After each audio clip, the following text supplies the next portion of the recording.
үнэлдэг нь таны гэр бүлийн харилцаа, хүүхдийн хүмүүжил, мөн таны нийгэм эзлэх байр сууриа тодорхойлоход маш чухал нөлөөтэй.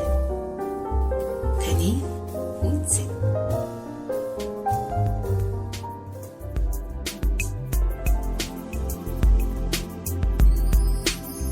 Сайн байцгаана уу эрхэм мөндөд сонсогчдоо, та бүхэндээ шинэ 7 хоногийн мэндийг хүргэж байна. Өнөөдрийн дугаар маань маш сонирхолтой болох болов уу гэж бодож байна. Яг тэгэхээр бид 2-3 сонсогчоос асуулт хүлээж авсан байгаа.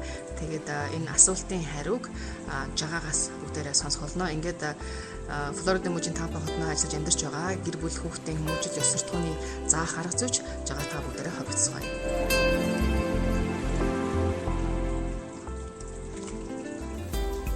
За сайхан амарсан уу?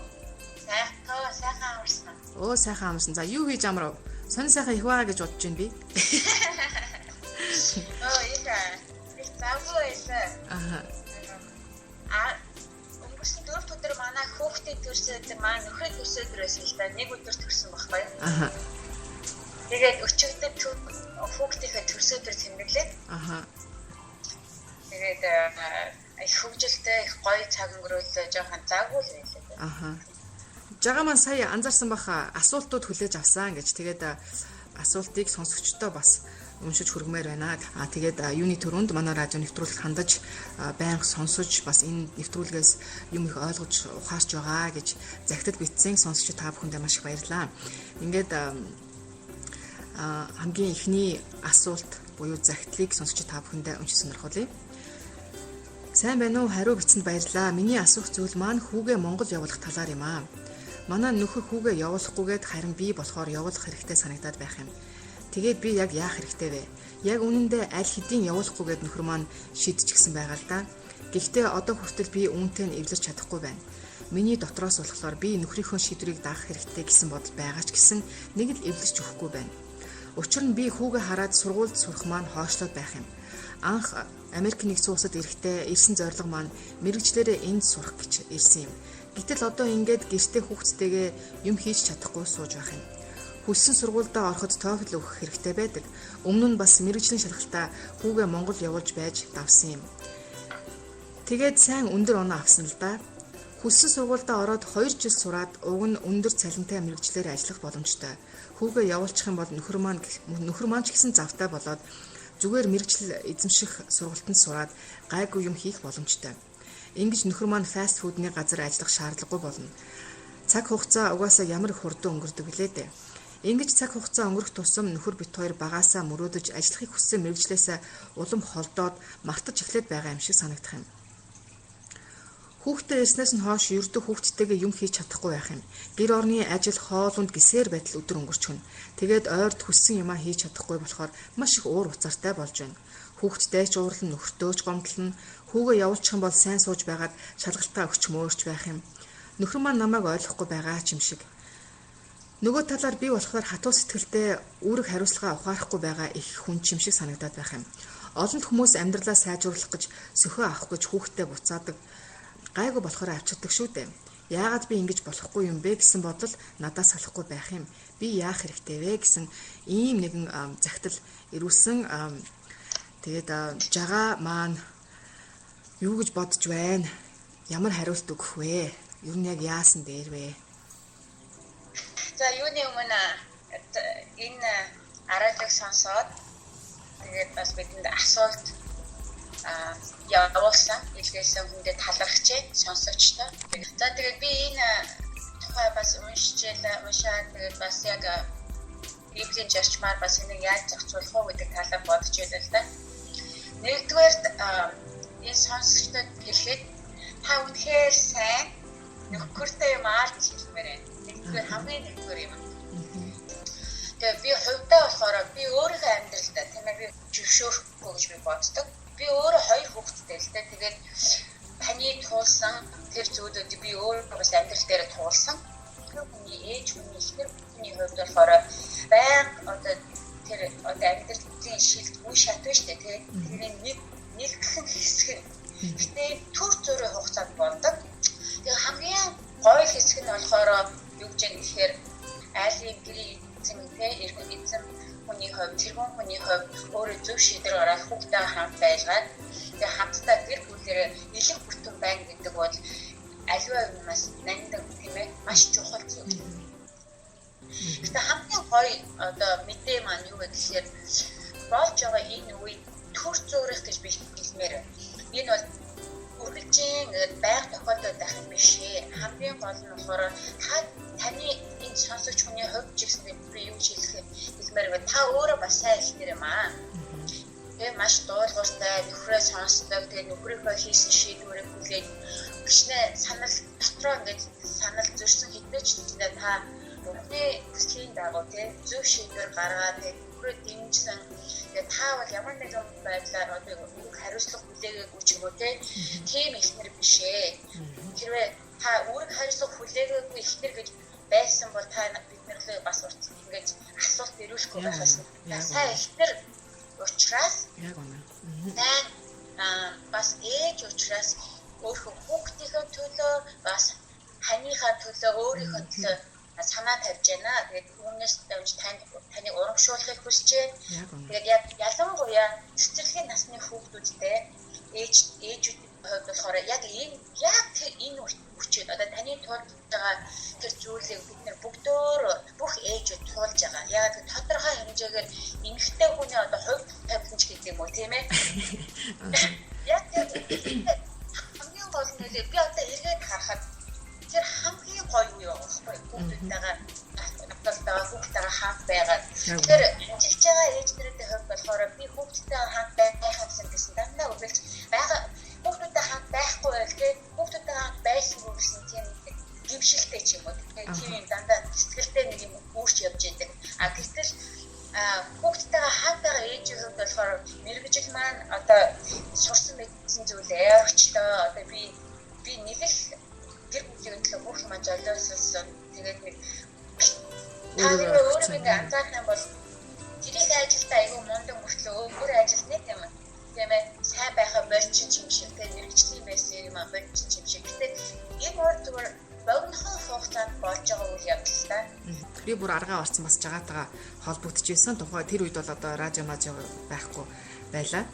Тэгээд жагаа манаас над яг хэлжсэн чи өдрийнхөө бүх хийх байгаа ажил одоо ерөөсөө аяг угаахч байсан юу ч байсан бүгдийг ингээд цагтаа нааштай айгүй юм гоё эмх зэгцтэй болгоо тий. Тэгэхгүй ингээд зүгээр ингээд уурсаж орж ирснээр нь хийгээд байх биш тий. Тэгээ хүн чинь өөрөө тэрийг мэдтгүн байна л да хэлхээс нааш жагаагаас тийм сонсгоос нааш би чинь яг л ингээд амьдралын мөглөө бослоо хүүхдээ ингээд цаг хоолны нүглөө одоо яадаг юм дэ ингээд бүхэл юм орж ирдэг урсгалаараа орж ирэл урсгалаар нь яваал тэгэл нэг мэтгэд орой нэг л их ядарсан юу ч амжуулаагүй гэл ингээл өнгөрчдөг бас айгүйх бухимдуу байдаг те одоо яг жагаа яг тэр үед надад маш их тус болж байсан. Яг энэ зүйлийг дараагийн дугаарыг тэсэн ядуу хүлээж байна. Энэ эмэгтэйд яг тэр зүйлийг зааж өгөөсэй гэд тэр их гоё. Одоо тэгтээ жоохон ерөнхийдөө санаа авсан байх гэж бодож байна энэ загтлыг бичсэн сонсогч маань. Бас нэг сануулж хэлэх юм бүх юм айгүй хурцтай яваад байна. Тэгээ цаг хугацаа өнгөрчлөө гэдэг одоо бид нар айгүй санаа зовж байна л да. Тэгээ нэг талаараа харахад тэр үнэ өөрөөр зохицуулах хурдан амжилт гаргах гал хичээдэг л дээ. Тэгээ зарим үед болохоор яг бид хичээгээд үр дүн гарахгүй бас байдаг. За жагаа хоёул дараагийн нэг асуулт руу оръё дөх үү. Гэр бүл болоод удаагүй байж байгаа. Одоо хоёр тустай амьдарч байгаа юм залуу хосууд байна л да. Тэгээ хоёулаа хүүхэдтэй. Одоо хүүхэд нь 2 өнгөрч байгаа. Тэгээд энэ эмэгтэйгийн асуулт юу вэ гэхээр яагаад ийм гал халуун байсан? Тэр их хайр дурлал хайччваа. Яг энэ хүүхэд гараад битээр яг хүүхдэд төрж байхад баяр баясгалантай айгүйх аз жаргалтай байсан мөртлөө тэгээд тун удалгүй бүх тэр зүйл хаашаа одсон мэддэхгүй алга болоод одоо битээр өнөөдөр ийм байдалтай байж байна. Яг хурим хийгээд бүр тэгж суугаагүй 2 жил гарan хэртээ үерхэд ингээд хоёлаа хүүхэдтэй болоод ингээд нийлсэн 2 хос юм байна л да. Тэ. Гэр бүлийн харилцаанд 5 үе шат гэж байна. Тэгэхээр тэрийг би хэлээ л да. Тэгэхээр тэр яхаа эхний энэ болохоор хүн болгоны харилцаанд болдог зүйл. Зөвхөн таныч биш те. Хүн болгоны эргэн тойрны харилцаанд болдог зүйл л те. Тэгээд эхний шат нь юу гэхээр энэ англиар ярихдаа хааны юм уу баасаар яг тэр үед хүн болгон гэл би бинийгээ хараад хайрлаад дурлцаал тийм ээ. Хүн бинийгээ хайраад дурлцаал энэ хүн өөрөө бид амьдарч чадахгүй гэсэн тийм үе байдаг байхгүй одоо эхний шат. Дараагийн үе шат болохоор одоо сэргээл байдаг. Тэгэхээр юу гэхээр англиар awakening гэж хэлдэг. Тэгэхээр тэр нь болохоор юу гэхээр нэг өөсөө харж хэлээ. Өө энэ чинь ингэдэг байсан. Би өөртөө ерөөсөө харж үзээгүй шүү дээ. Өө энэ чинь юм чи би нэг ерөөсөө харж үзээгүй шүү дээ гэж хэлдэг юм те. Энэ үчи ий байсан юм уу? Өөстө бидээгүй байд гэдэг. Ааха. Тэгээд нөгөө хайр бол харлах гэж хүмүүс бас ярьдаг шүү дээ.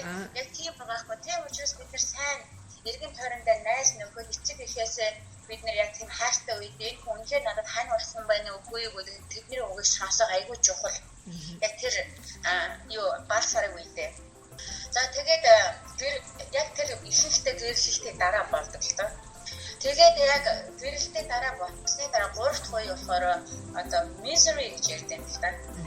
Гэрэлтэй харилцаанд болохоор хамгийн одоо хүн үе юм л дээ.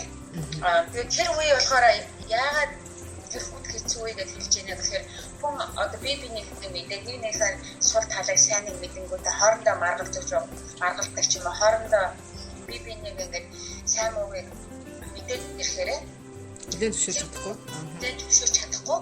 Би тэгвэл би ингээд тийм нөхцөл байдал хайрлаж гэсэн тийм шийдвэр гаргадаг л та. Тийм ер нь үе байхгүй юу? Нөгөө хүнийг дандаа сөрөг тал дээр анхаарал нэг эрэг тал дээр анхаардаг. Нэг буруутгал нэг өө хайдаг. Нэг ихтэй өөрөө хамгаалсан би зөв чи буруу гэсэн тийм хандлагатай байдаг л та. Тэгэхээр энэ үе бол хамгийн хүнд үе байдаг. Тэгээ энэ тухайн нөхцлөөс шалтгаалаад хэр богинохон хэр дурт байх гэдэг шалтгаалаад үе шат нь болохоор явагдана л та. Зарим хүмүүс айгүй хурдан явдаг, зарим хүмүүс удаан явдаг. Хэрвээ энэ үе шатын тухай сайн мэдэхгүй байгаа хүмүүсийн хувьд бол тусдаа амьдрах ч юм уу салалт ялангуяа энэ үе шатн дээр бол салалт маш их тохиолддог. Тэгээд ялангуяа гэр бүлийн хосууд маань энэ талаар тодорхой мэддэг байхгүй байгаа учраас яг яаж зэрэгэх үү яаж надад минь туслах хүн байна уу байхгүй нэг мэдэхгүй. Тэгээд дараагийн үе шат нь болохоор юу гэхээр нөгөө хүнийг хүлээж авах. Англиар бол acceptance гэж байгаа байхгүй. Тэр үе шатныхэр нөгөө хүнийг юу ч хийж байсан тэр хүнийг байгаагаар нь хүлээж авахыг хийж байгаа. Хийж зөвшөөрөх тийм. Байгаагаар л нөгөө хүнийг хүлээж зөвшөөрөх, байгаар тэр хүнийг өөрчлөх хэрэггүй. Ялангуяа гэр бүлийн харилцаанд дундаа болохоор яадаг вэ гэхээр нөхөр нь эхнэрийгөө өөрчлөх бол эхнэр нөхрийгөө өөрчлөх гэж үздэг байхгүй. Гэтэл яадаг вэ гэхээр эхнэрч өөрчлөхгүй гэж үрийгээл нөхөр ч өөрчлөхгүй тийм ээ. Хоёр хэсэг биш нэг бий болж гэрсдээ дараа ч хамт амьдраад ихээр нэг бий болоод байгаа байхгүй. Тэгэхээр тэр тохиолдолд болохоор нөгөө нэг байгаагаар та анх харангуйтаар тэчээр бүлээж авсан шүү дээ. Яг тэр шиг бид нар заримдаа гэртээ байгаа ялангуяа ханаа хосоо байгаагаар бүлээж өөрчлөх хэрэггүй. Ягаад тэгэхээр хэрвээ та байгааг нь аяндаа хүлээгээд авчих юм бол таны тэр одоо өглөгчгүй ч юм уу те ямар нэг хэрэлдэхгүй маргалдахгүй тийм байдал тэрийг хараад харин таны гэр бүл бол таны хайн те өөрчлөлттэй. Тэгэхээр ийм байдал миний амьдралд тохиолдож байсан. Тэгээд нөхрийгөө хүүхдээ ч гэсэн бид нар ч хүүхдээ байгаагаар хүлээж авдаг шүү дээ тийм ээ. Тэгээд 5 дахь хэсэг нь болохоор юу вэ гэхээр хайр. 5 дахь үе шатна. Тэгэхээр тэр хайр гэдэг нь болохоор ямар ч үед хайр гэсэн. Юу ч болж ирсэн яасан ч гэсэн хамтдаа хайрандаа. Тийм. Яг тэгвэл бид нэр гэрлэхтэй жишээл баяны яд өөртөө зорилготой ямар ч үед би нэг хаалнаа гэж шийдвэр гаргаад ингээд гэрлэхтэй шүү дээ тийм ээ. Яг тэр үед нь болохоор яг тэр хайр байдаг. Тэр хайр нь болохоор ялангуяа ерөөсөө бүр заримдаа бол үнэхээр гэр бүлийн хоорондын харилцаатай би олон жил одоо би нөхөртөө 10 жил гэрэлсэн байгаа. Тэгээд хүн удаан ингээд байх тусмаа бинийг ингээд ойлголцоож бинийг хүлээн зөвшөөрдөг. Тэгээд ямар ч үед хайрлаж тэг сурах хэрэгтэй юм байл л дээ. Ялангуяа та хоёр одоо хүүхдтэй байгаа учраас та хоёрын хүүхдтэй амьдрал хэлж чухал тийм ээ. Одоо та болохоор ганцхан өөрийнхөө амьдралын тухай яриаггүй 3 хүний амьдрал яригдчих байгаа байхгүй юу? Тэгээд таны хүүхдтэй амьдрал тэгэхээр та түр салаад тэгэл одоо таны амьдрал сайхан болж байгаа бол биш. таны нөхрийн амьдрал байна. Тэгээд дараа нь таны хүүхдийн амьдрал байна. Хэрвээ ямар нэг байдлаар өөр хүмүүстэй харилцаатай ч юм уу өөр хүнтэй очих юм бол ингээд олон ингээд үрчээл томроод идэг байхгүй. Асуудал томроод. Тийм бас асуудал болон томроод харин хамгийн гол нь таны та өөрөө хүүхдтэй үг хамгийн сайн бэлэг бол одоо таны гэр бүл. Тийм учраас би хувьяасаа би ер нь бол альва хүнд өөрөө одоо нэг ганцхан тохиолдолд та салж болдог. Тэрвээ гэхээр таны нөхөр зодоод ч юм уу, таны нөхөр одоо би ямар нэгэн байдлаар би чи хүрдэг ч юм уу те. Одоо тэрнээс тохиолдолд бол аль болохоор боломжоор чадхаараа гэр бүлээ аврах гэж оролд оруулах гэж байна. Харилцаанд илүү сайн анхаарал тавиад гэж байна. За тэгэхээр сая сүүлийн 2 дахь асуултын хариулт бас маш сонирхолтой буюу эндээс магадгүй зарим хүмүүс дахиад тэмдэглээд аваарай. Найз нөхдөд хэлж дамжуулаарай. Яг энэ гэр бүл гэдэг чинь өөрөө 5 үе шат байна. Honeymoon буюу балсар, awakening буюу сэрэлт, тий? 3 дахь нь misery буюу нэлээд хамгийн хэцүү үе. Дараагийн 4 дахь үе шат нь хүлээн зөвшөөрөх буюу acceptance. 5-т нь хайр, love. Great. Тэгээ бас нэг маш чухал дурдах юм. Хүмүүс ингэдэг лээ. За энэ хүнтэй ингээд одоо ингээд салчаа тэгээд дахиад өөр хүнтэй ингээд харьцаанд орчих юм уу те. Одоо ингээд хамт амьдрал гэдэг асуу. Тэгэл би сайхан амьдарч штэ гэж те. Тэгэхээр энэ болохоор аль ямар ч харилцаа байг болж идэг энэ 5 үе шиг. Энэ болохоор ерөнхий нийтлэг харилцааны тийм үе шиг байхгүй юу? Ямар нэгэн байдлаар энийг туулахгүйгээр энэ үе шигтэй туулахгүйгээр зүгээр л сайхан талтан замаар явж даваад гарчна гэсэн байхгүй. Наавал ямар нэгэн байдлаар асуудлыг одоо энэ хүнтэй л тулгараад байгаа юм. Тэгээд энэ хүнтэй олчих юм бол өөр хүнтэй юм асуудал үүсэх гарахгүй гэж ярих юм бол тэр шиг бодлоо юм байхгүй. Яг үнэ. Аха. Яг зэрэг одоо бид нэг зөвлөгөө өгдөг хүмүүсийн тулд ингээд хүмүүс 2-3 хүн солиод 2-3 удаа гэрэлцэн. Тэгээд яа тэгэхээр нэг харилцаас нөгөө харилцаараа нөгөө асуудлаа өөртөө аваад явж гэнэ гэсэн үг үстэй тий. Өөрийг яваад байгаа байхгүй юу? Тэгэхээр хамгийн гол асуудал нөгөө хүндээ биш таны дотор байгаа та тэр асуудлыг шийдвэрч чадахгүй байх юм бол тэр асуудлыг шийдвэрлэлээ та 10 жил хэрэгтэй юу 20 жил хэрэгтэй юу эсвэл 5 сар хэрэгтэй юу 5 танаас өөрөөсөө шийдвэр гаргах юм л дээ. Та бол хамгийн эрхэм нандин хүндтэй. Тэр дундаа хамгийн үнцэнтэй нэг. Таны үнцэн.